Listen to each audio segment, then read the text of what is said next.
Hello दोस्तों, आज हम बात करेंगे प्रिंस मेटल एंजाइना के इमरजेंसी ट्रीटमेंट पर।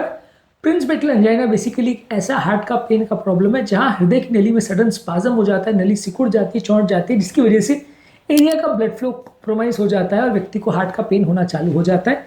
इसकी वजह से कई डेंजरस कॉम्प्लिकेशंस और प्रॉब्लम्स इशू हो सकते हैं। कई बार इसकी वजह से हार्ट अटैक ट्रिगर हो सकता है। इस तरह के पेशेंट में डेंजरस रिदम प्रॉब्लम्स ट्रिगर हो सकते हैं, हार्ट डैमेज हो सकता है।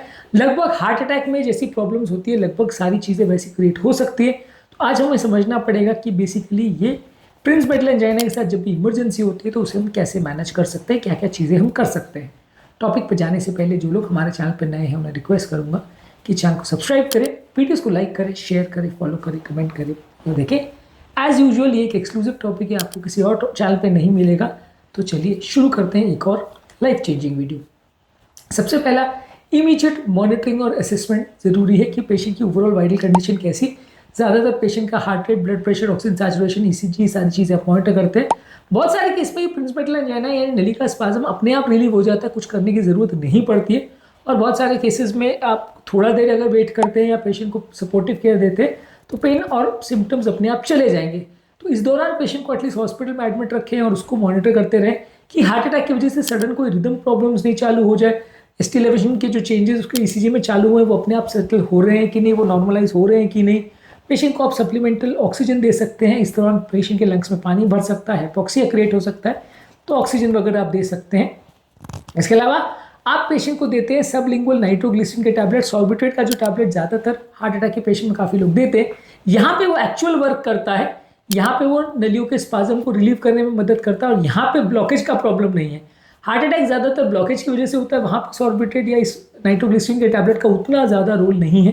लेकिन यहाँ पे एक्चुअल में उसका रोल है, क्योंकि यहाँ प्रॉब्लम जो है वो नली का ब्लॉकेज नहीं है, यहाँ प्रॉब्लम नली का स्पाज्म है या नली सिकुड़ गई है मसल कॉन्ट्रैक्शन की वजह से। तो वो मसल को रिलैक्स करने में नाइट्रोग्लिसरीन का रोल है। तो वहाँ पे ये नलियों को डायलेट करेगा, स्पाज्म को रिलीव करेगा। इससे पेशेंट को काफ़ी हद तक तुरंत रिलीफ मिल जाता है और तुरंत फायदा मिलता है। इसके अलावा आप दे सकते हैं कैल्शियम चैनल ब्लॉकर्स, जो कि नाइट्रेट से थोड़े कम इफेक्टिव है, लेकिन इंजेक्टेबल फॉर्म में वेरापामिन डिल्टाइज़ैम आप अगर पेशेंट को देते हैं तो स्मूथ मसल्स को रिलैक्स करता है, जिसकी वजह से अगर नली में स्पाज्म है और वो नाइट्रेट से रिलीफ नहीं हो रहा तो पेशेंट को फायदा मिलेगा। लेकिन हाँ, ये सिग्निफिकेंट ब्लड प्रेशर भी ड्रॉप कर सकता है। तो नाइट्रेट्स और ये दोनों में आपको ध्यान रखना पड़ेगा कि अगर बॉर्डर लाइन ब्लड प्रेशर है तो ज़्यादा ब्लड प्रेशर भी ड्रॉप हो सकता है, तो वो एक थोड़ा सा इशू हो सकता है। नाइट्रोग्लिसरीन को भी आप सबलिंगुअल दे सकते हो या इंजेक्टेबल इंट्रावीनस दे सकते हो। अगर मान लीजिए आप टैबलेट दे रहे हो वो असर नहीं कर रहा तो इंजेक्शन के फॉर्म में भी दे सकते हैं, तो वो डायरेक्ट हार्ट की नली में जाके नलियों को डायलेट कर सकता है, तो इससे पेशेंट का पेन जल्द रिलीव होगा। इस दौरान आप पेशेंट को खून पतला करने की दवा यानी एंटीप्लेटलेट्स और स्टैटिन भी दे सकते हैं, क्योंकि ज़्यादातर इस तरह के पेशेंट में बाद में स्पाज्म अपने आप अगर रिलीव नहीं होता तो उसमें खून का थक्का या क्लॉट बन सकता है। और ऐसे केस में खून पतला करने की टैबलेट्स और दवाइयाँ देना यानी एंटीप्लेटलेट दवा जैसे कि एस्पिरिन 325 मिलीग्राम, क्लोपिडोग्रिल 300 या 600 मिलीग्राम, या क्लोपिडोग्रिल के बदले आप टिकाग्लोर 180 मिलीग्राम या प्रासुगल 60 मिलीग्राम दे सकते हैं। स्टैटिन दे सकते हैं, अटोरवास्टैटिन 80 mg या रोजवास्टैटिन 40 mg। ये सारे टैबलेट जो हम रेगुलर हार्ट अटैक में देते हैं वो यहाँ पे भी देने में नुकसान नहीं है, क्योंकि ये खून को पतला करेंगे और फर्दर हार्ट अटैक या क्लॉट बनने के चांसेस को थोड़ा कम करेंगे। इस दौरान आप पेशेंट के रिदम को मॉनिटर करते हैं, क्योंकि कई बार पेशेंट को डेंजरस वेंट्रिकुलर रिदम्स हो सकते हैं, वेंट्रिकुलर एरिथमियास हो सकता है, पेशेंट कार्डियक अरेस्ट में जा सकता है, जो उसके लिए जानलेवा हो सकता है। तो ये सारी चीज़ों को आप मॉनिटर करेंगे। इसके अलावा अगर सीवियर और रिफ्रैक्टरी केस हो तो इंट्रावीनस मैग्नीशियम सल्फेट दिया जा सकता है, जो कि 2 ग्राम 10 ml नॉर्मल सलाइन में डिसॉल्व करके दिया जा सकता है। ये भी नलियों के स्पाज्म को रिलीव करने में मदद करता है। और अगर किसी व्यक्ति को प्रिंस मेटल एंजाइना हो और वो रेजिस्टेंट हो, बाकी ट्रीटमेंट से रिस्पॉन्ड नहीं कर रहा, तो वहाँ पे आप पेशेंट को ये दे सकते हैं। ये भी नली के स्पाज्म को रिलीव करने में मदद करेगा। इस तरह के पेशेंट में कोई एंजियोप्लास्टी या बाईपास का रोल नहीं है, क्योंकि नली का स्पाज्म जो है वो ज़्यादातर क्लॉट बनने की वजह से नहीं होता, वो नली के मसल के कॉन्ट्रैक्शन की वजह से होता है। तो वहाँ पे कोई स्टेंट की गुंजाइश नहीं है। नली में मसल स्पाज्म हो गया, जैसे स्पाज्म रिलीव होगा वो अपने आप नॉर्मलाइज हो जाएगा। एक चीज़ आप कर सकते हो कि मान लीजिए अगर पेशेंट का स्पाज्म रिलीव नहीं हो रहा है और नाइट्रोग्लिसरीन वगैरह आप दे भी रहे हो तो उतना फायदा नहीं हो रहा, पेशेंट का बीपी ऑलरेडी कम है, या मान लीजिए स्पाज्म हुआ और उसके ऊपर से क्लॉट बन गया, तो आप एंजियोग्राफी करके देख सकते हो कि ब्लॉकेज है कि नहीं। और मान लीजिए नली अगर बंद है तो वायर डाल के आप उसको बलूनिंग करके टाइम बिंग ओपन कर सकते हो। मान लीजिए अगर वहाँ पे क्लॉट बना हुआ है तो आप उसको एस्पिरेट कर सकते हो ताकि नली का ब्लड फ्लो चालू हो जाए, या डायरेक्टली आप ये इंजेक्टेबल नाइट्रोग्लिसरीन या कैल्शियम चैनल ब्लॉकर्स वहाँ पे नली में डायरेक्टली दे सकते हो, जिसमें कम डोज में भी ज़्यादा इफेक्ट आ जाएगा। पूरे शरीर में अगर आपको नाइट्रोग्लिसरीन और कैल्शियम चैनल ग्लूकोज देना है तो ज़्यादा डोज में देना पड़ेगा और उसका कुछ ही हिस्सा हार्ट में पहुंच पाएगा। जबकि आप डायरेक्टली हृदय की नलियों में अगर उसको देते हो तो ज़्यादा कॉन्सेंट्रेशन के साथ वो पदार्थ वहाँ पे पहुंचेगा और उसका इफेक्ट भी कम डोज में हो जाएगा, यानी पूरे शरीर का ब्लड प्रेशर ड्रॉप करे बगैर भी वो डायरेक्टली ऐड कर सकता है। तो इस तरह के केसेस में भी कई बार एंजियोप्लास्टी या इस तरह के ट्रीटमेंट से पेशेंट को फायदा हो सकता है। यहाँ पे एक्चुअली हम बलून करें या नहीं करें उसका कोई इंपॉर्टेंस नहीं है, यहाँ स्टेंट तो बिल्कुल ही नहीं करना है। बस ये है कि यहाँ पे हम जो क्लॉट बन गया है उसको निकाल सकते हैं और नलियों में जो स्पाज्म है उसको इंजेक्शन द्वारा हम रिलीव कर सकते हैं। तो कुछ हद तक इंटरवेंशन का फायदा हो सकता है। और हालांकि इस तरह के केस में आप कोई भी बाईपास या वैसा चीज़ कोई प्लान नहीं करते और यहाँ पे आप कोशिश करते हो कि कोई भी स्टेंटिंग ना करना पड़े।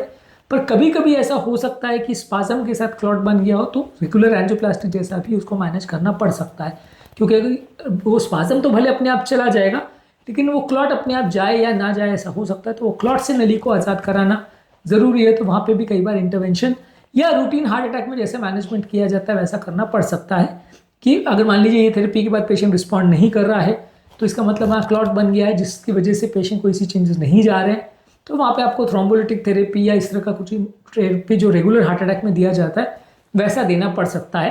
हालांकि ये जो प्रिंसिपल एंजाइना की जो एंजियोप्लास्टी का मैं बात कर रहा हूँ या जो थ्रोम्बोलिटिक थेरेपी की बात कर रहा हूँ वो ऑफ द रिकॉर्ड्स है। मतलब ये है कि कोई क्लियर कट गाइडलाइंस ऐसा नहीं कहती कि आपको हर केस में वैसा करना है, पर कुछ रिफ्रैक्टरी केसेस जहाँ पे प्रिंसिपल एंजाइना ना रिस्पॉन्ड करे और पेशेंट को एक्चुअल हार्ट अटैक जैसा ही सिचुएशन हो जाए तो वहाँ पे इस तरह का चीज़ों को आप लास्ट रिजॉर्ट की तरह यूज़ कर सकते हैं और इससे भी पेशेंट को सिग्निफिकेंट फायदा मिल सकता है। क्योंकि हर केस सेम नहीं होता इसलिए हर केस का मैनेजमेंट स्ट्रैटेजी सेम नहीं हो सकता। ज़्यादातर केस को ये नाइट्रोग्लिसरीन या कैल्शियम चैनल ब्लॉकर्स इंजेक्शन देने से फायदा हो जाएगा, पर अगर नहीं हो रहा है तो फिर रेगुलर हार्ट अटैक जैसे आपको उसको मैनेज करना पड़ेगा और फिर बाद में एक बार जब वो रिलीव हो जाए तो फिर आप डिसाइड कर सकते हो कि आगे क्या करना है। लॉन्ग टर्म में भी पेशेंट को आपको खून पतला करने की दवाई, स्मोकिंग बंद करना, कोल्ड एक्सपोजर को अवॉइड करना, स्ट्रेस कम करना, अल्कोहल एक्सपोजर को अवॉइड करना, इसके अलावा दवाइयों में कैल्शियम चैनल ब्लॉकर्स और नाइट्रेट्स पेशेंट को देते हैं जो कि नलियों को डायलेट करते हैं। कैल्शियम चैनल ब्लॉकर्स में आप डिल्टायाजेल और एम्लोडिपिन दे सकते हैं। नाइट्रेट्स में आप आइसोसोर्बाइड मोनोनाइट्रेट दे सकते हैं जो कि इस तरह के एपिसोड्स को दोबारा होने से रोकेगा और नली को बार बार स्पाज्म में जाने से रोकेगा। तो बेसिकली आपको यही करना है कि जब कभी इमरजेंसी में प्रिंसिपल का एंजाइना का पेशेंट हार्ट अटैक जैसे सिनेरियो लेके आता है तो पेशेंट की आपको मॉनिटरिंग करनी है, उसका पेन रिलीफ करने की कोशिश करनी है, नाइट्रेट्स और कैल्शियम चैनल ब्लॉकर देना है ताकि वो स्पाज्म जो नली में हो गया वो रिलीफ हो जाए। इससे नहीं रिस्पॉन्ड कर रहा है तो मैग्नीशियम सल्फेट दे सकते हैं।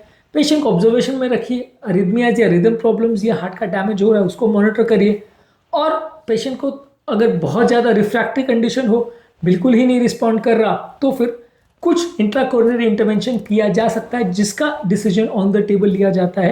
एंजियोग्राफी में कैसा पिक्चर आ रहा है, वहाँ पे इंजेक्टेबल डायरेक्ट मेडिसिन देने से भी स्पाज्म रिलीव हो रहा है नहीं हो रहा है, ये सब के बेसिस पे डिसीजन लिया जाता है। अंदर क्लॉट है या नहीं है वो सब देख के भी डिसाइड किया जा सकता है। हालांकि इस तरह के केस में कोई स्टेंटिंग या बाईपास का रोल नहीं है, लेकिन कई बार डायरेक्ट इंटरवेंशन करके भी आप इस तरह के पेशेंट को जो बिल्कुल रिफ्रैक्टरी हैं और बाकी चीज़ों से रिस्पॉन्ड नहीं कर रहे हैं आप मैनेजमेंट कर सकते हो और पेशेंट की लाइफ सेविंग के लिए आप प्रयास कर सकते हो। खासकर अगर किसी को मैसिव प्रिंसिपल है और बहुत ज़्यादा सीवियर चेंजेस हैं और नहीं रिलीव हो रहे हैं, कंडीशन बिगड़ रही है तो फिर आपको ज़्यादा अग्रेसिव जाना पड़ेगा। पर खैर ये टेक्स्ट बुक रिकमेंडेशन नहीं है, ये ज़्यादातर एक एक्सपीरियंस बेस्ड रिकमेंडेशन है जो इस तरह के केस में आप कभी कभी ट्राई कर सकते हो।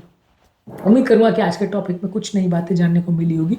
जो लोग हमारे चैनल पर नए हैं उन्हें रिक्वेस्ट करूँगा कि चैनल को सब्सक्राइब करें, वीडियोज़ को लाइक करें, शेयर करें, फॉलो करें, कमेंट करें पूरा।